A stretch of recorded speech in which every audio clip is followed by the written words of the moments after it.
Bonjour et bienvenue à cette vidéo où nous allons explorer l'organisation de notre système nerveux. Donc, si on commence ici en haut avec le système nerveux tout court, c'est-à-dire l'ensemble de tout ce qui est notre système nerveux dans notre corps, on peut en principe le diviser en deux grandes sections, ce qui s'appelle le système nerveux central et le système nerveux périphérique. Commençons sur le côté gauche.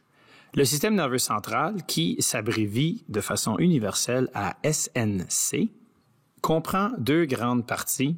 D'un côté, l'encéphale et de l'autre côté, la moelle épinière. L'encéphale, c'est tout ce qui se trouve dans notre tête. On a tendance à appeler ça notre cerveau, mais nous avons beaucoup plus que juste un cerveau dans notre tête. Nous avons ce qu'on appelle l'encéphale. Le cerveau est une partie de l'encéphale, mais bien sûr, on n'a pas juste ça. On examinera l'encéphale davantage dans une autre vidéo. Le lien qui mène à cette vidéo sera dans la description. De l'autre côté, nous avons la moelle épinière qui est un ensemble de nerfs dans notre colonne vertébrale, c'est-à-dire entouré par notre colonne vertébrale et protégé par notre colonne vertébrale. Encore, vérifiez dans la description pour un lien qui mènera à une vidéo sur la moelle épinière. Allons de l'autre côté maintenant.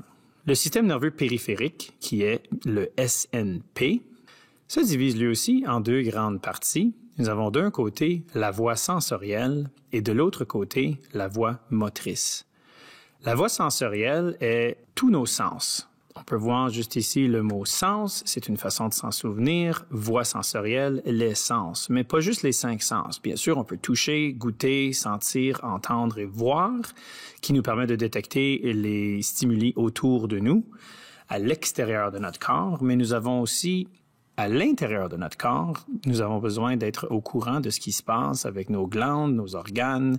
Bien sûr, nous avons un sens là-dedans aussi, et ça fait partie de la voie sensorielle. De l'autre côté, nous avons la voie motrice. Et la voie motrice se subdivise davantage car elle comprend toute une section qui est automatique, qu'on appelle le système nerveux autonome, et toute une partie qui est volontaire, voulant dire que nous devons consciemment choisir d'agir, et c'est le système nerveux somatique. Le mot somatique ici est utilisé dans le sens antonyme de psychique, donc il représente la partie volontaire dans le choix de nos actions.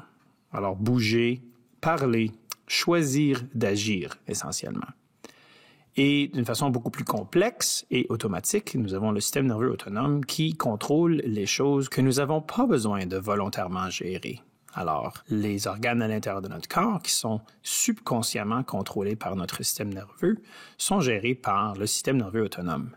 Et il se divise davantage, lui aussi, en système nerveux sympathique et système nerveux parasympathique.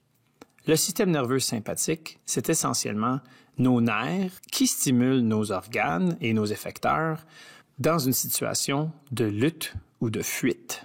Faut pas juste penser se battre et s'enfuir, mais n'importe quelle situation qui est un stress à court terme qui nous demanderait d'exciter nos organes pour dépenser de l'énergie pour justement lutter contre cette situation stressante. Alors bien sûr, oui, face à un stress comme lors de l'activité physique. Lors de l'activité physique, notre système nerveux sympathique stimule nos organes et nos effecteurs pour les mettre en action, les mettre en situation de lutte ou de fuite. Et de l'autre côté, nous avons le système nerveux parasympathique qui fait essentiellement l'opposé, qui met notre corps en situation de repos. Mais c'est à noter ici les guillemets, j'ai mis repos entre guillemets parce que c'est pas tout à fait toujours de se reposer. Le système nerveux parasympathique va aussi stimuler certains de nos organes, par exemple notre système digestif et autres, pour aller mettre l'énergie en réserve. Par exemple, le système digestif va aller chercher l'énergie dans la nourriture et bien sûr l'entreposer pour justement la prochaine situation de lutte ou de fuite.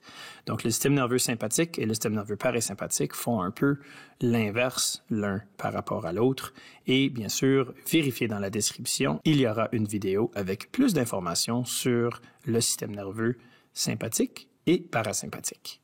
Alors voilà, c'était un survol de notre système nerveux. Je vous souhaite une merveilleuse journée. Au revoir.